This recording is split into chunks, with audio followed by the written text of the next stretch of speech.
Тамилнад. Далекая страна, омываемая морем и согреваемая солнцем. Место обитания загадочных богов и искренне верующих в них людей.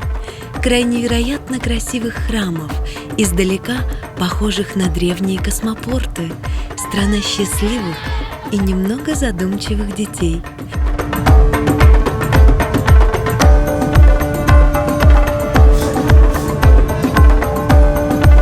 Здесь живут мудрецы и аскеты, а рынки утопают в тропических фруктах, овощах и цветах.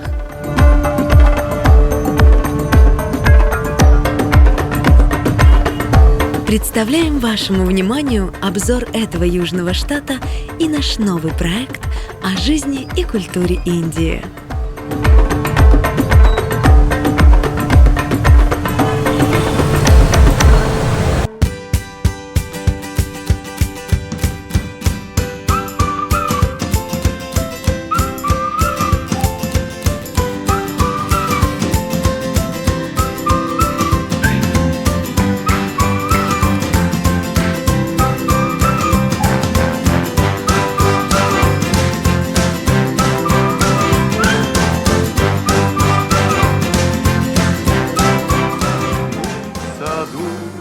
Даже шорохи,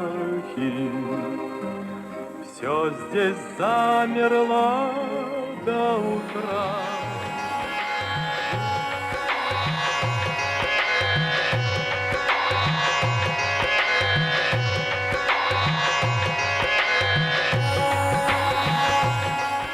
Индию я давно мечтал посмотреть. И вот, наконец, я приехал. Только что, получив багаж и закинув вещи в отель, не успев даже перевести дух, мы сразу же отправляемся искать рикшу, чтобы посмотреть достопримечательности Ченная, столицы Тамилнаду. Знакомьтесь, это Влада, индолог и наш проводник по штату Тамилнад. Торгуется она, скажу я вам, как черт за душу.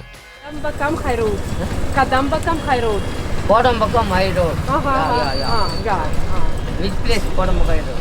Pratap Plaza. Hotel. Rasap Lab. Pratap Plaza. No. Same place. No. 100. 100. Это 200 хочет. 150. 150. No. Last 150 rupees. Last 120 and go together. 120. Okay. one dance.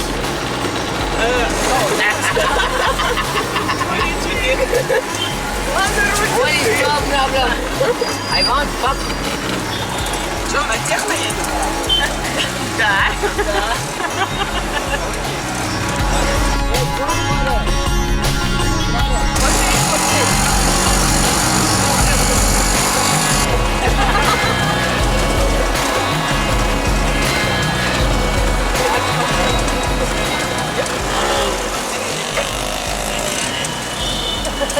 You come hotel. I want dance.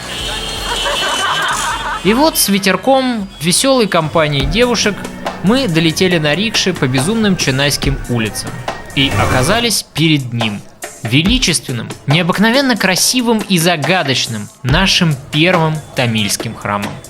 Называется он Капалишварар и посвящен Шиве.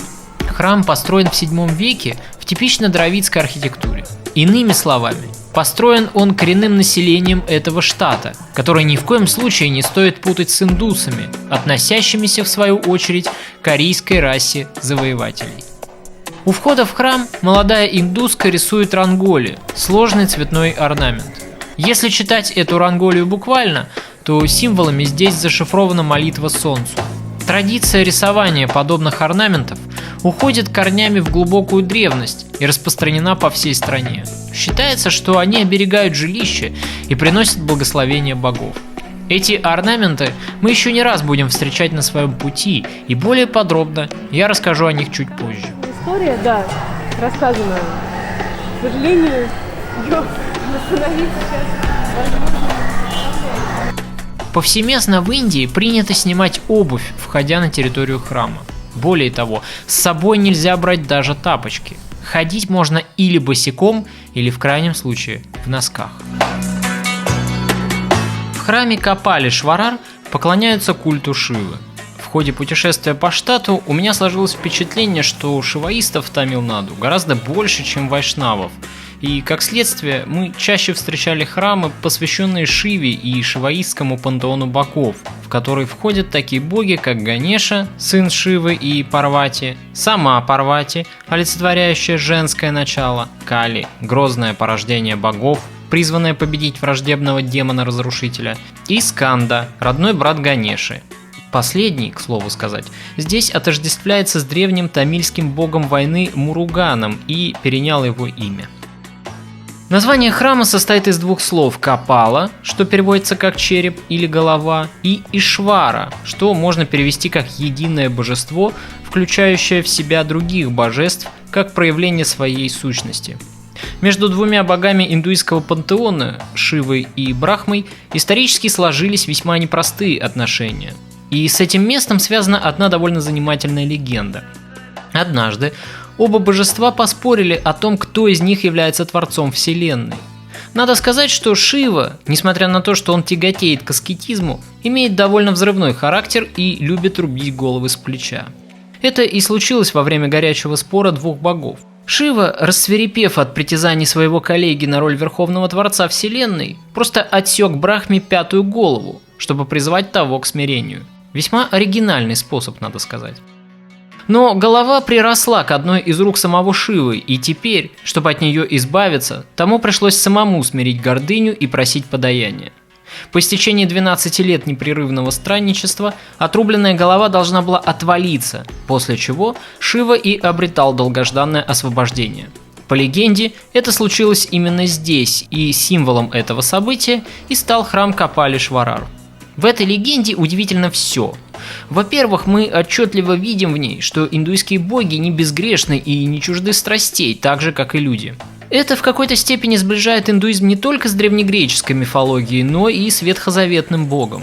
Во-вторых, за легендой скрывается вполне реальный спор между адептами культа Шивы и Брахмы о том, какой из богов главнее. Но обратите внимание, что в этой истории не победил ни один из них. А значит, вывод, который можно вынести из этой истории, что главный бог – это все боги пантеона вместе, и каждый из них – лишь проявление единой сущности. Внутренняя борьба между частями одного целого всегда разрушительна для всего организма. Во всяком случае, именно такие мысли навеяло мне это место.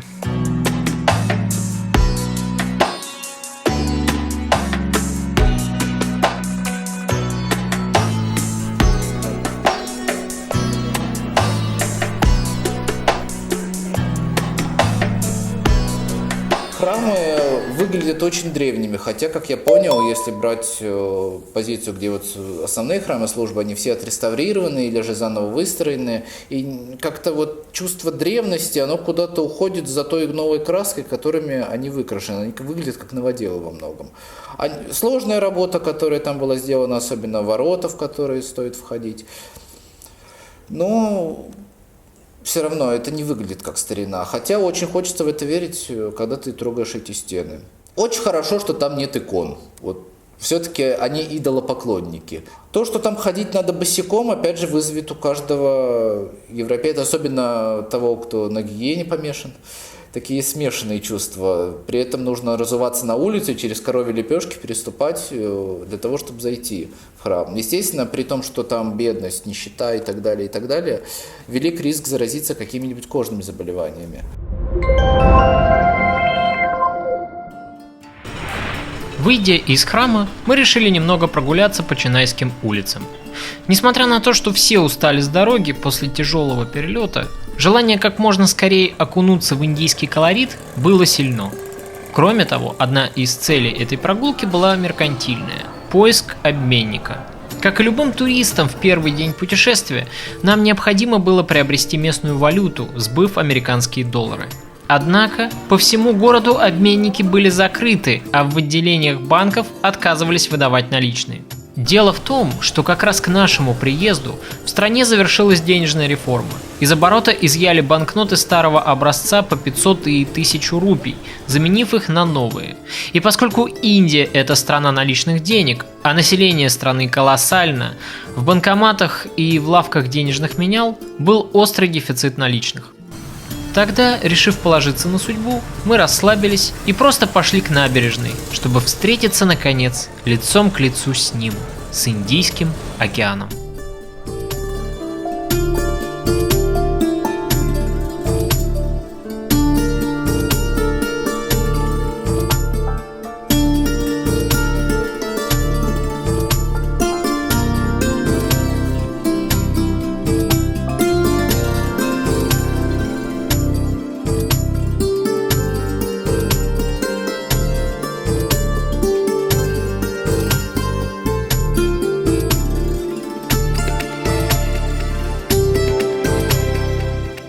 Ну а к вечеру Влада продемонстрировала нам технику торговли с рикшами. Находясь в Индии, важно понимать одну простую истину.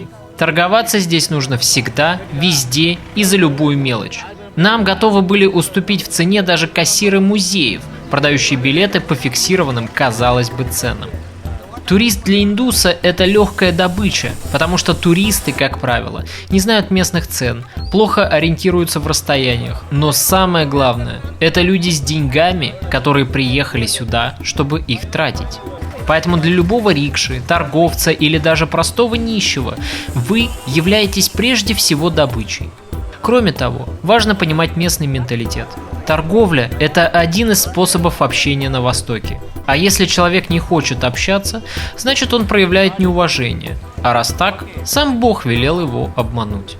Итак, мы не согласны с ценой. Поторговавшись минут 20, необходимо сделать вид, что вы уходите. Не переживайте, далеко уйти вам все равно не дадут.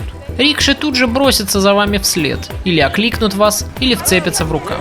После этого начинается второй раунд противостояния, но на этот раз уже на ваших условиях. Таксисты понимают, что вы тертый калач, и смотрят на вас уже с нескрываемым уважением. Теперь сделка заключена. Все ударяют по рукам, и можно наконец-то ехать в отель.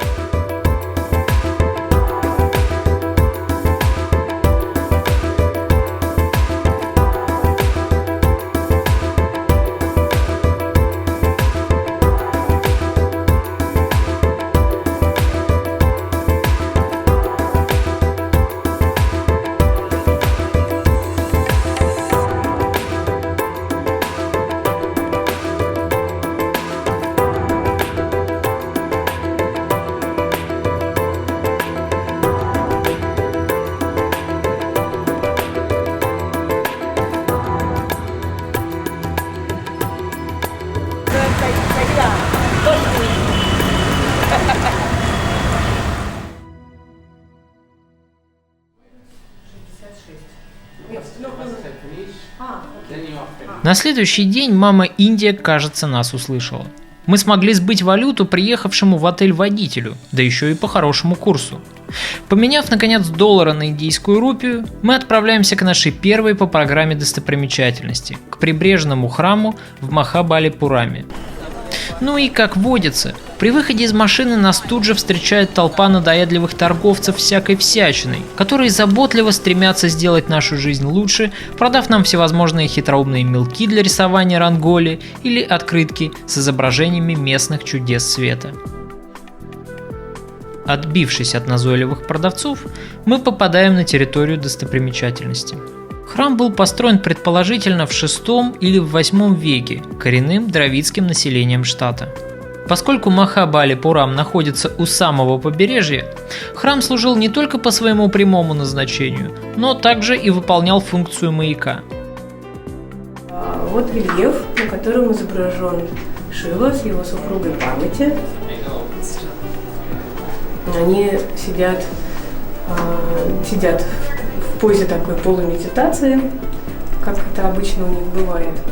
Здесь проводились, и даже, кстати, если вы обратите внимание, вот видны тут разноцветные порошочки. Вероятно, все-таки какие-то службы они, тем не менее, проводят с помощью огня. И вот, кстати, про помощь огня, вот здесь дырка в полу, она не случайна. Она для специального ритуала, который называется яки. Туда кидают разные стихии, цветочки туда кидают, ну, в общем, подношение всем стихиям, божествам. Разводят большой костер и вот так. А почему костер, почему огонь? Ну, потому что трансформация. Благодаря этому месту отчетливо можно понять, как на самом деле выглядела древняя дравидская архитектура, хотя перед нами лишь хорошо восстановленная копия, поскольку храма в первозданном виде не существует с 2004 года из-за большого цунами, смывшего его в океан.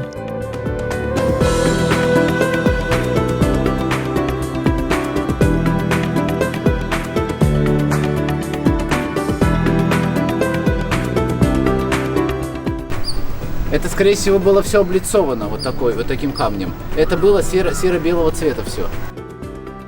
Очень интересны всевозможные каменные фигурки, внутри которых можно встретить танцующего Шиву. Мощенный двор храма окружает каменная ограда, на которой восседают священные быки Нанди.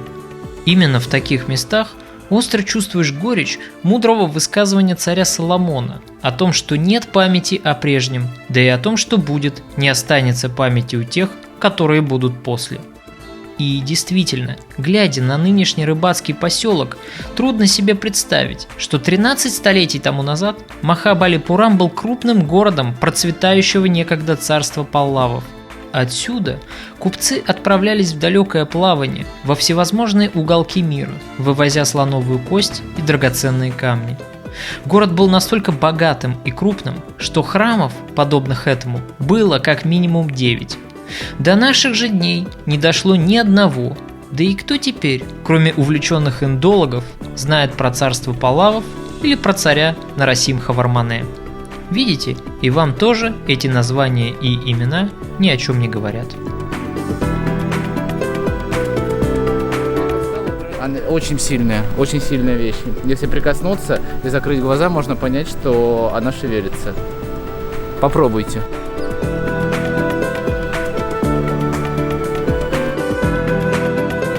Зубки у него, видишь? Зубки вообще конкретно. Нос, глаза.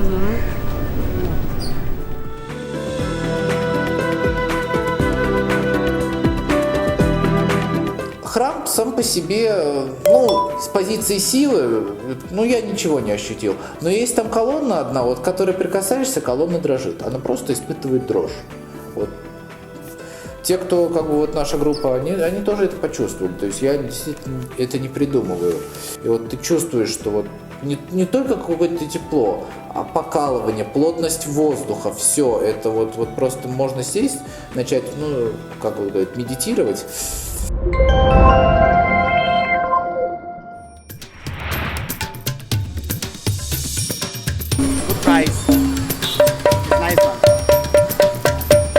Выйдя с территории прибрежного храма, мы снова попадаем в заботливые руки торговцев.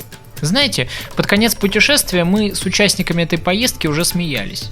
Первое время, попадая в Индию, турист смотрит на все ошалевшим взглядом, и уличные коммерсанты чувствуют новичков и активно к ним пристают, пытаясь любой ценой впарить какой-нибудь барабан, дудку или камушек. Но под конец поездки, когда чувствуешь себя уже наполовину индусом, меняется манера поведения. На лице появляется отрешенная улыбка, взгляд становится спокойным, а реакция расслабленной, движения неторопливыми.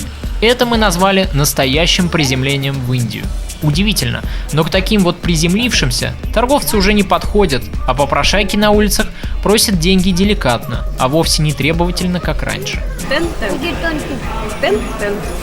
10. 10 is a very good price.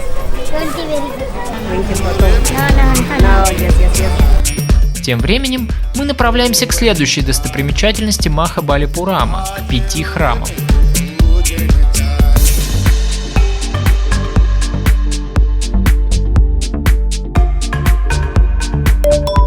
Очень красивое место, где можно прочувствовать глубину и древность индуистской культуры.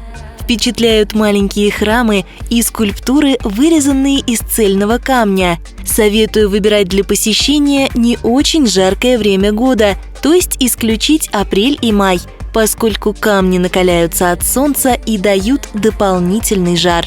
Перед нами 5 игрушечных храмов, посвященных братьям Пандавам и их жене Драупади. Братья были женаты на одной женщине – Драупади, и это, кстати, один из редчайших примеров многомужества на Востоке.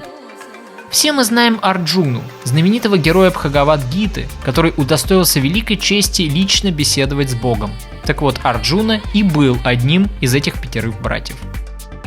Зачем было создано это место – загадка, потому что все строения вокруг храмами в строгом смысле этого слова назвать нельзя. Это лишь макеты, уменьшенные копии возможных построек.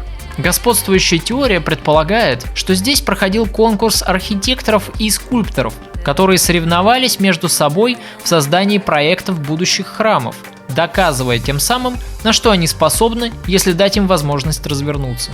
Из предложенных макетов судья Брахман выбирал самый достойный, после чего команда творцов получала грант на реальное строительство храмового сооружения. Здесь же можно загадать желание, если шепнуть божественной Нанди на ушко свои самые сокровенные мысли. Только непременно закройте другой ладонью ей второе ухо, чтобы ваша просьба к богам не вылетела у нее из головы.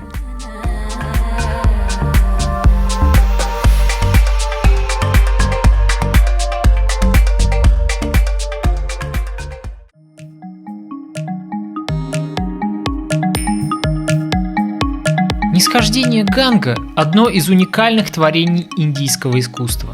Этот грандиозный наскальный рельеф размером 9 на 27 метров повествует о том, как появилась на земле река Ганг. По преданию, она была дарована богами по просьбе царя Бхагиратхи. Когда Ганга падала с неба, ее принял на свою голову Шива, дабы она не разрушила своей тяжестью землю. Однако река долгие годы блуждала в его волосах, пока царь благодаря новой аскезе не уговорил Шиву спустить реку на землю. Далее течение Ганги было прервано мудрецом Джахну, который вобрал ее в себя через ухо. Но царь сумел уговорить и мудреца, и тот вернул реку, выпустив ее русло из другого уха. После этого река наконец стала достоянием человечества. На барельефе изображены ликующие звери, люди и боги. Неподалеку находится удивительный камень, который как бы завис в воздухе. Называется он масляным шаром Кришны и представляет собой огромный балансирующий булыжник, свисающий с гладкого склона вопреки всем законам физики. Согласно местным объяснениям возникновения этого чуда, у бога Кришны был ненасытный аппетит на сливочное масло, и, будучи ребенком, он часто украдкой воровал горсть масла из банки своей матери. И вот однажды маленький кусочек случайно выпал и, упав на землю, так и остался тут лежать. Местные жители любят спать под этим камнем, совершенно не опасаясь за свою жизнь.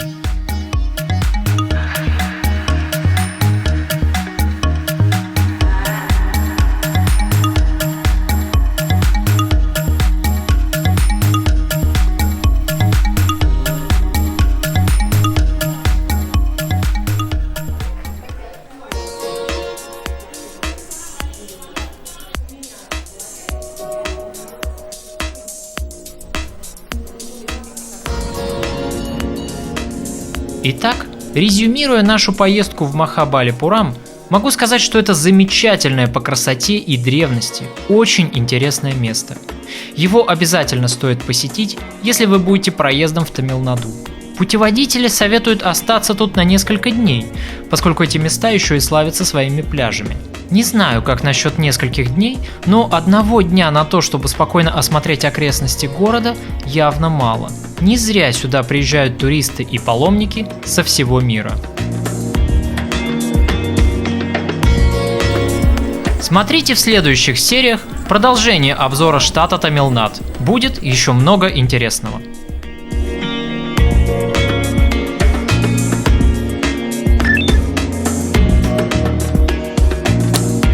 Автор выражает признательность Владе Белимовой за организацию поездки по Тамилнаду и рекомендует ее в качестве гида по Индии.